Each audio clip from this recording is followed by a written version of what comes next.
Hello guys! Welcome back sa aking channel. And for today's video, isi-share ko lang yung third account ko dito sa YouTube is nagkaroon siya ng uh, warning. So, nung chinek ko, ano yung video na may warning. Paalala ko lang pala, para malaman din to ng mga baguhan na yung violation ko sa third channel ko ay nag-upload ako ng kinuha ko ng video yung daga. Daga lang ha. Daga kasi marami kasing daga dun sa likod ng bahay namin. So ng trap. Naglagay ako ng trap na makahuli ng daga. So may nahuli akong daga kasi yung yun trap na mga pag matatapakan ng daga is didikit na talaga sila yung mga pandikit.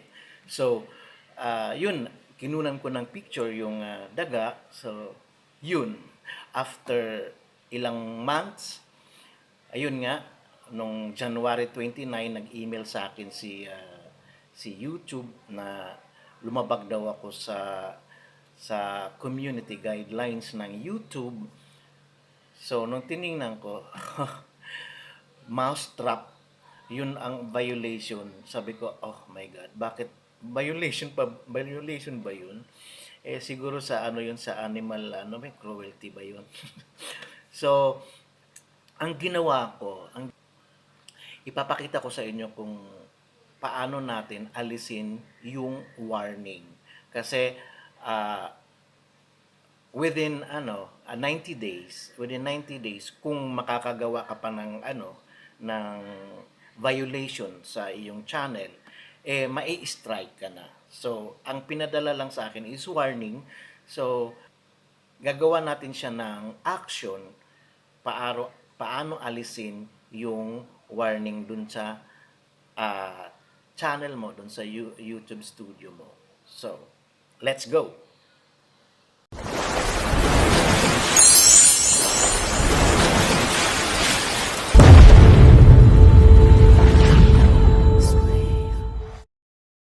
So, ayan na yung warning. Channel violations, active community guideline strikes. So, warning lang muna yan. Kasi pag, nakagawa ka ulit ng violation within 90 days, may strike ka na kaagad. So, ganito ginawa ko. So, titingnan lang natin kung ano yung ano yung na yan, warning na yan. So ito na yung warning. Your content was removed due to a violation of our community guidelines. You have received a warning. You can take a policy training which will remove the warning after 90 days. So yan ang gagawin natin. Yung mag-take tayo ng policy training. So ito po yung ating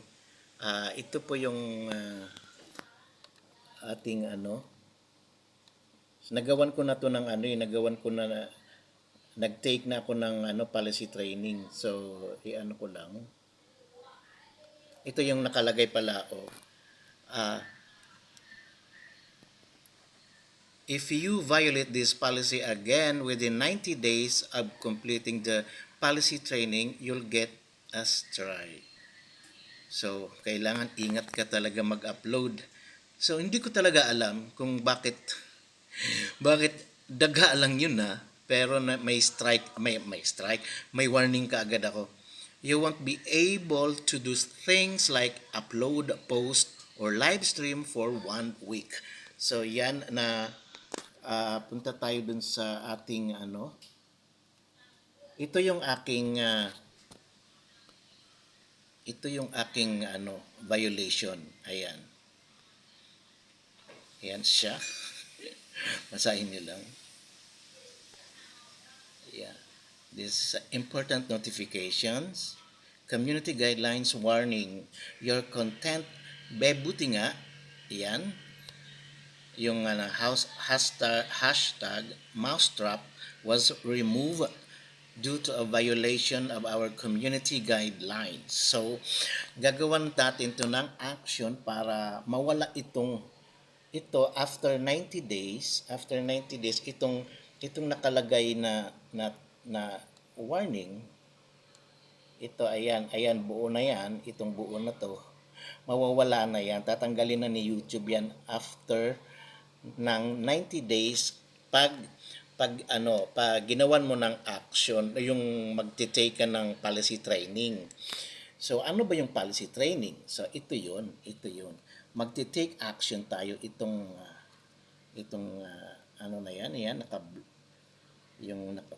blue, take action. So, click take action, and then may tatlong yan, get started yan, look at your content and take action. So ito yun, inano ko na to ginawan ko na to, so gagawa ulit tayo para lang may ano ko sa inyo, i-demo ko sa inyo kung paano. So ito yun, yung ano na to, may warning, tapos ni-remove na niya. Pero dinilit ko na rin yung ano na yun, yung video na yun. So, begin review tayo. Click itong review. Click review. Tapos may mga tanong siya dito May tanong siya dito. Ayan, content showing the malicious infliction of physical and psychological harm to animals isn't allowed on YouTube. We review educational, documentary, artistic, and scientific content on a case-by-case basis. Limited exceptions are made with sufficient context is included. So, yan na yung nasa sa inyo yun kung babasahin mo yung policy na yan. So, magne-next tayo, i-click natin yung next. Tapos, ayan, nagawa ko na kasi yan, so hindi ko na pala pwedeng magawa uli yan. So, ganun lang, take a policy training, ayan. Your warning will expire on 90 days. To keep our community safe, or content won't be put back on YouTube. So, ito na yung ginawan ko na kasi ito ng action nun Training completed on January 29, 2024. Your warning will be expired on April 28, 2024. So, sa April pa, tatanggalin yung nakasign doon, nakalagay doon na warning. So, hindi ko na pala maipapakita sa inyo kung paano gawin. Basta pag dito, nakalagay kasi dito next. So, magte-take action ka na yan, nun. So, may tatanong lang sa inyo yun. May mga question lang na 3 question yun. At kung magkamali ka man ng isang pag-click, check lang, ang sagot mo naman, i-check lang i-check mo lang yung tatlong may doon, may box doon na i-check mo lang yun Tapos pag magkamali ka man doon, ulitin mo uli yung pili ka uli ng another box na i-check mo hanggang sa tumama na lahat yung tatlong tatlong mga tanong na yon. So, i-close na natin ito kasi hindi na ako pwedeng mag-demo pala sa inyo. Sana dinemo ko na pala ito nung nakaraan. Nagmamadali kasi ako, baka ano pang mga susunod So, natataranta ako kasi hindi ko na nakuna ng video yung policy training na yan. So, ganun lang, yung training na naman yung i-check mo lang naman yung mga naka-boxes na tanong na yun kung ano ba yun. May tanong doon, tapos may box. So, i-click mo lang yun kung ano yung sagot mo na napili. Tapos, i-click mo, pero pag ni-next mo, tapos hindi pa mag-approve, ulit-uli, check mo naman yung kabila, ay yung susunod na box na ganun, ganun, ganun lang. Hindi naman ano yun, pwede mo naman balikan kaagad. So, yun lang ang ating ano yan, hindi, sorry pala, hindi ko na maipapakita sa inyo yung demo kasi na-take action ko lang. Na-take na ako ng, nag-take na ako ng policy action na yun. Yung training na yun. So, balik tayo. Ayan, naka-leave. Basta ganun lang. Pag meron kayong ano, pag meron kayong warning, pwedeng may ano kasi may option kasi pwede kang mag-take ng policy training or pabayaan mo na lang siya.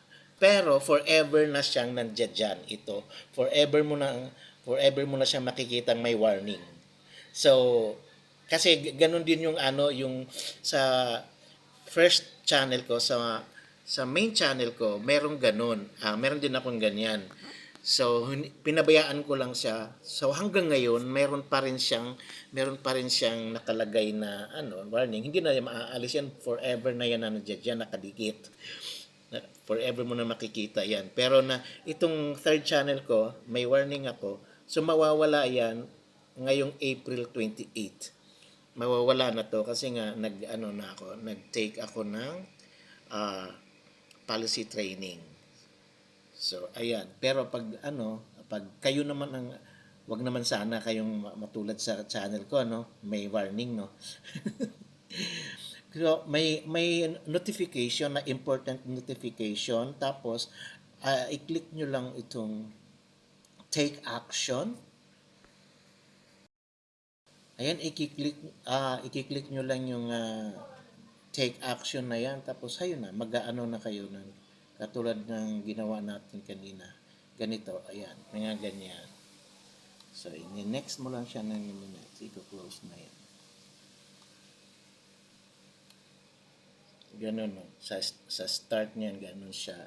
Ayan, ganito yan. Tapos, begin review. Tapos, mga ganun. Pag begin ng review, ini-next mo lang siya, ini-next. Hanggang sa makarating ka dito sa dulo, yung take action. Tapos, sasagutin mo na yung mga tanong. So, yun lang, guys. So, yun lang, guys, ang ating video for today. Sana may natutunan kayo. Kasi kung mangyari sa inyong channel, wag naman sana. Pero pag mangyari sa inyo yan, pwede nyong gawa ng action para mawala itong nakalagay sa YouTube Studio, no, sa warning, yung may ganon. Tapos mag-ingat lang pag mayroon na kayong warning, mayroon na kayong warning, kailangan pag may pa rin, hanggang 90 days yan ang warning mo. Hanggang 90 days. Pero pag hindi pa umabot ng 90 days, tapos nakagawa ka na naman ng violation, mayroon ka ng strike. Magkakaroon na ng strike yan. Madadagdagan yan dyan ng may nakalagay na dyan na strike. Mahirap yan kasi nagawa na may dalawang strike na ako before. So ito yung aking ito yung dati, yung ginawan ko na ng kasi dinilit ko na talaga yung content na yun. Kasi siya ng action, so at dinilit ko na kaagad. Ayan, na-delete ko na. So ang aking warning ay mawawala na siya. May expire siya sa April 28. Ngayon February 1 pa naman. So ilang buwan pa bago matanggalin ni YouTube yung yung warning na yan. So ganun lang. So ayan, na ako. Yung training na yun, yung training is na kumpleto ko na. So kung mangyari sa inyo yan, guys, sa inyong channel, ganun na ang gagawin nyo. So yun lang guys. Kung bago ka pa lang sa akin channel, please like, share, and subscribe. And don't forget to click the notification bell para lagi po kayong updated pag may mga bago po akong upload. Maraming salamat and swadee krap!